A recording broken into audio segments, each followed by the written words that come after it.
MKMIX TV, sponsored by Network Rail.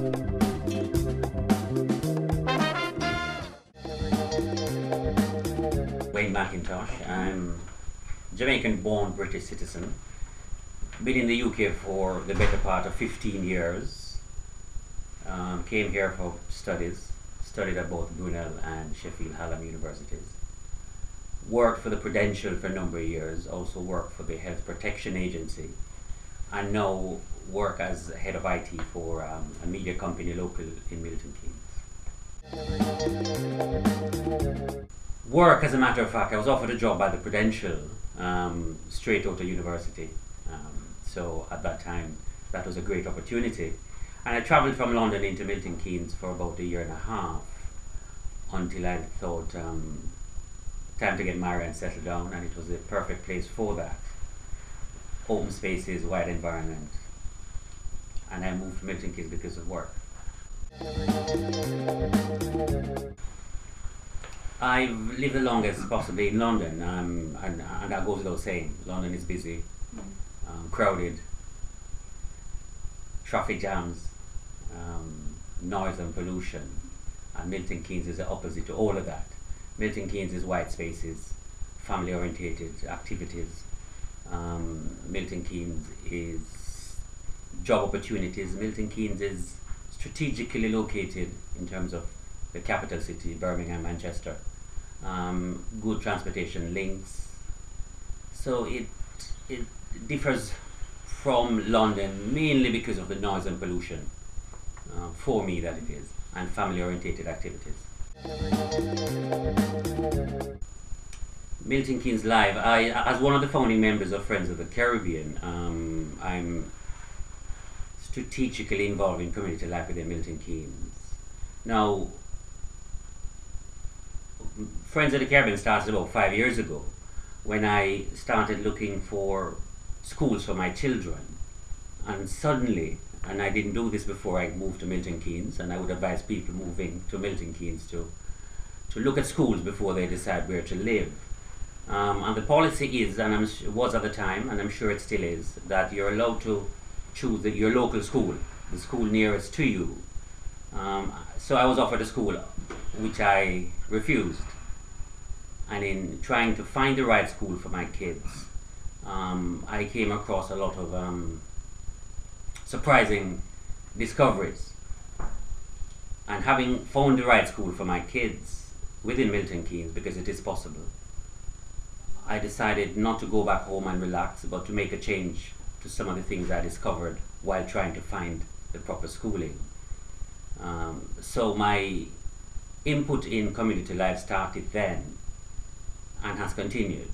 So one of the things we tried to do, based on what we found, or what I found in trying to find a good school, was that the need for mentoring our minority kids. And when I say minority kids, I'm specifically targeting kids from the dual heritage, how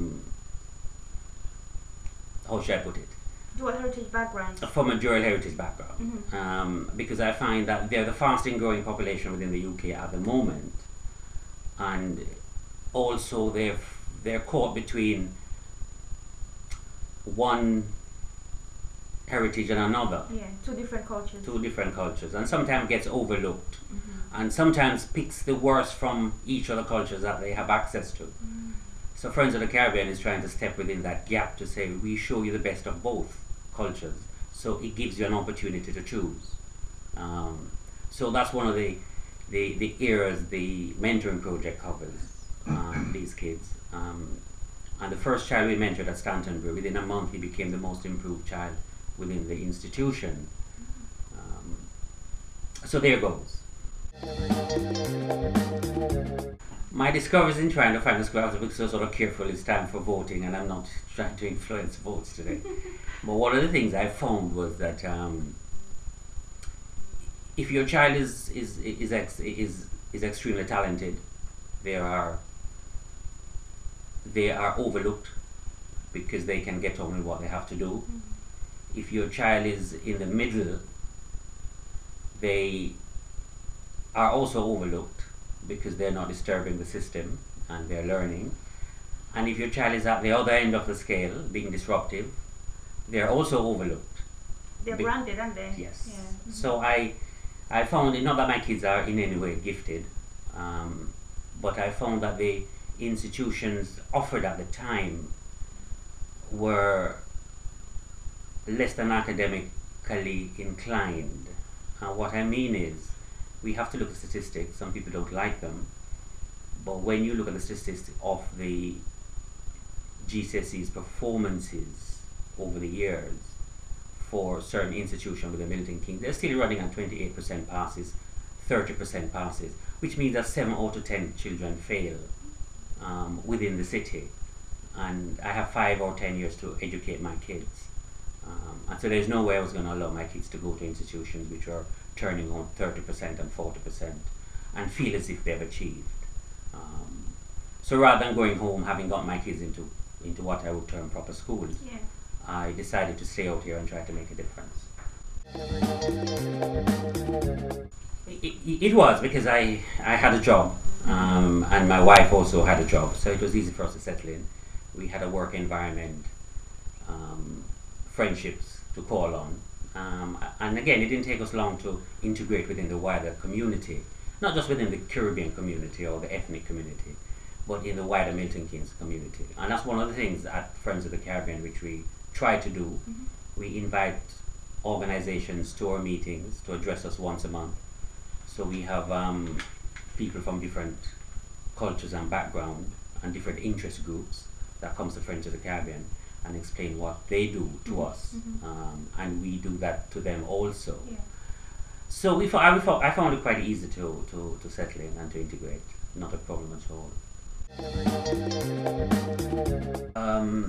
Well, we mentioned mentoring earlier on, and that's one of the things we do. We because we don't apply for at the moment, or I've never applied for funding, we raise our own funds to help us with what we do. And one of the things we've done over the years is we sponsored a local football team within Bletchley, and that's just a local football team. That's not a diverse or ethnic team. It's a local football team that needed some assistance, and we were able to offer them some. We've run health forums where we have a ball each year, and we've had that ball now for 5 years. And the first year we donated to Diabetes UK because we themed our balls every year, and that year we themed the ball healthy eating within the community, because we thought one of the things that can affect or help prevent diabetes is the way you eat and your diet. So we ran health forums within the community, pushing healthy eating. The next year we donated to Willen Hospice, because again it's a local hospice within the community that offers care to across the board, Yeah. all ethnic diversity. The year after we donated to, I think it was prostate cancer, because that's one of the things that kill our men within our community, and our men seem to be afraid to have tests done for some reason or another. So we went on an educational drive trying to push the message out within the community, trying to get men just to get tested and make the first step. This year we're no, and I think one of the years, I think we've been in 4 years, I think year 3 we donated to the Haiti charity, because that was the year Haiti had a major disaster, so we gave all our funds to Haiti. So as an organization that needs funds, we raise funds, but we are not afraid to give it away, because we can't expect people to give us funding if when we raise funds we are also afraid to give it to other people who may need it more than us. So that sort of summarizes what we do within the community and what we get up to. I'll be here for a while. My kids are growing up. My kids were born here, and they love life in Milton Keynes. And having invested so much effort and time within the community, I can't find myself starting over, doing this all again someplace new. So no, I'll be here for a while. I have no intention of leaving, but you never know. My advice to people moving into Milton Keynes would be if you have families and you have kids, as I mentioned earlier, schools are important to your kids. Education is quite important. So one of the things you have to do is to make sure you understand the schools and where they're located before you decide to find a place to live. So that's the first thing I'd say to you. The second is come prepared to enjoy the outdoor activities with the Milton Keynes. Milton Keynes has a lot of theatre, a lot of open space, a lot of outdoor activities, a lot of indoor activities also. So come prepared to not to lock yourself away in your abode and go out and enjoy yourself. Again, Milton Keynes is a diverse community, diverse population. So again, get out there and meet the people, and come to Milton Keynes preparing to make a difference to the community in which you find yourself living. I take a cynical view to that statement, and a quick response would be, what's wrong with a bland city? What's wrong with an American city? Correctly or wrongly, it reminds me of Florida, and traffic is organized. There's no traffic jams at the moment, so I don't see that as a disadvantage. I see that as a positive, because when you go to the old towns, I'm not naming names, but we could say Luton or Bedford, getting around to those cities takes quite a long time. Getting around Milton Keynes on a grid-based system for me is quite efficient. So it's not a downside for being American, for being bland, and for being thought out or possibly well organized, because most cities were developed over time without much structure to them. When Milton Keynes had the opportunity to be a new city, and they had some structure to it. So not a bad thing for me. I think that's a great thing.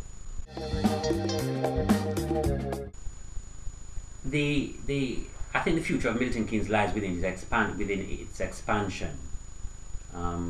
But then that can be the downfall of any city planning to expand. Because since I've been here over 15 years, I've seen Milton Keynes expand, new neighborhoods developed, and I've listened to talk of development taking Milton Keynes into Northamptonshire, which is quite a great thought if you have the infrastructure developing with it. I think the great thing is that expansion, yes, that's good. New industries, new people moving in, new cultures, new diversity, new experiences for a younger generation. So that's great. But that all has to be done within a context of infrastructure development of schools, development of activities for kids. So wherein it's good, there's danger lurking if it's not done properly. And again, not thought through properly. This is the 5th annual Summer Ball for us. This year it's titled the Olympic Ball. A better term would have been possibly the Independence Ball, for both Jamaica and Trinidad and Tobago celebrating 50th year of independence. It's on July the 14th at the Hilton, the MK Dons Stadium. And this year we're going all out. This year we're having a live band on stage, internationally renowned duo Maxi and Flux. We have international comedian Paleface. We have steel band. No Carribean function can go without a steel band. So this year we're going all out. Live band, live reggae band on stage, steel band, offering 4-course Jamaican meal. Event starts at 6 o'clock on the 14th of July. We'll finish at 2 a.m. And the cost is £65 per person. And the rooms available at the hotel at a discount rate. If you go to the website, you can see the details. So you can stay overnight, no need to drink and drive. But also we're having, that's one event we're having. We're having an Independence Church service on August the 11th at the Cornerstone Church in Milton Keynes. And again, it's just our celebration of the Caribbean coming of age, 50 years for Jamaica and 50 for Trinidad and Tobago. And normally, as in previous years, we normally have the High Commissioners from the islands visiting us here in Milton Keynes on the evening. For the Olympic ball on the 14th, we also have the presence of the MP, Mark Lancaster. Normally we have the mayor.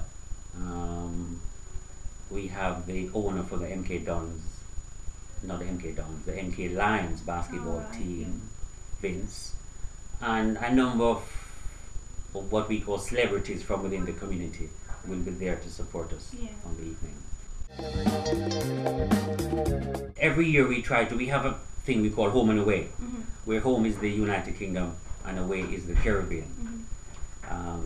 So although we have mentioned before the work we do within the Caribbean, we sponsor 4 children within the Caribbean at the moment, 1 in St. Lucia, 1 in Haiti and 2 in the Dominican Republic. We've never done anything for Jamaica, or we've never supported any charity within Jamaica. And this year being the 50th independence celebration, we thought we need to do something for Jamaica this year. So we're supporting Alpha Boys Home, and it's a boys' home for kids who have no other option in life from an early age, and they support kids from 12 to 19, so orphans, kids whose parents are no longer around, kids who have left home, so kids who need help are catered for by it's run by a Catholic organization, the Sisters of Mercy. So this year the funds will go to them, and the funds will also go to our mentoring program, which we run locally here within the city. MKMIX TV, sponsored by Network Rail.